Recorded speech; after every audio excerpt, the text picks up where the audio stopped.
જો તમારે કોઈ પૈસાની જરૂર હોય તો ફટાફટથી મેસેજ કરો, પૈસા મોકલી દો તમે તારા આપણે ભાઈ બહુ જાજા પૈસા હે. क्या बोला तूने? તો જય શ્રી રામ મિત્રો, સ્વાગત છે મારા મી વ્લોગમાં. તો આજ તો આપણે હવારના પોરમાં ChatGPT પાસે નગરા બધા ફોટા બનાવી લીધા, ડિઝાઇન ને બધું મીશોમાં આપણે કરી દીધું અપલોડ. તો આપણે મીશોમાં હોતે આપણે અપલોડ કરવા માંડ્યા છે. અત્યારે વાગે ગયા 12 તો જમવા જવાનું ટાણું થઈ ગયું હતું. નીકળી આપણે ઘર બાજુ અને જમીન તરત લઈ લીધી આપણે તલવાની યાદ આવી ગઈ હતી એટલે.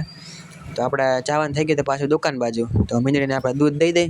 હમણાં તો ખબર નહીં બીમાર હોય ને એવું લાગે છે, પાછી દવાખાને લઈ જાવી એવું લાગે. અને આપણે આવી ગયા દુકાને. તો તમારે કોઈ પૈસાની જરૂર હોય તો કહી દો, તમારે DM કરી દેજો, આપણે પૈસા બહુ જાય આપણી પાસે. તો બપોરે કાંઈ કામ હતું ને આપણે લાગી ગયા સાફસૂફ કરવા હતો. તો સામેથી કાંઈ કામ હાલવાનું હતું ને એટલે આપણે લઈ આવ્યા આપણે ફૂકણી. પહેલી વાર કર્યું, ચાલુ કેમ ન થયું મેં કીધું. તો ઉપર જોઈએ તો છાપ જ બંધ હતી હાડી. કાંઈ વાંધો નહીં, નાની મોટી બાકાજી કીધું હાલે રાખ્યા. આપણે સાફ કરી નાખીએ અત્યારે હરખી રીતે બધી. તો સાફ તો એવું બધું કરી નાખ્યું, હજી હરખી રીતે હતું એમ થઈ ગયું બધું. અત્યારે કરી નાખીએ આપણે નાસ્તો, ભૂખ લાગી હતી એટલે. તો આજે તો નાસ્તો કરીને ઊભા છે તો ગરાગ આવી ગયા. ગરાગ કે તમારો વિડીયો વાયરલ થઈ ગયો, કે તમે બ્લોગ ઉતારો નહીં. તો અમે કીધું લાઈ જોઈ લો હાચન વાયરલ થયો. તમે કીધું હા હાચન વાયરલ થયો, 4000 વ્યૂ ઉપર આવી ગયા. તો આવા સપોર્ટ આવતા રહેજો તમારા ભાઈને.